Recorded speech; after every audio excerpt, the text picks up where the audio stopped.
খামার করা খুবই একটা চ্যালেঞ্জিং একটি বিষয়। যদি সঠিক জ্ঞান যদি না থাকে তাহলে খামার একদমই করা উচিত নয়।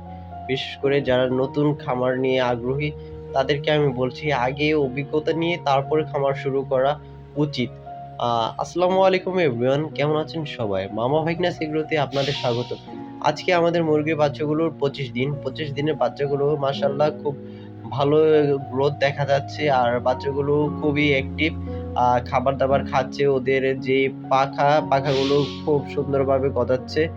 আম বিশেষ করে আ আমরা আ ক্যা পা প্রত্যেকটা ধাপের ভিডিও করে রাখবো। ১০ দিন, ৫ দিন পরপর ভিডিওগুলো করে রেখেছি। পর্যায়ক্রমে সবগুলো ভিডিও আপলোড করা হবে। আপনারা দেখবেন কিভাবে মুরগির বাচ্চা পাললে সাকসেস হতে হয় এর সম্পূর্ণ প্রসেস আপনাদের প্রত্যেকটি ভিডিওতে আমরা শেয়ার করব। দেখেন কি সুন্দর করে আমাকে দেখছে ওরা।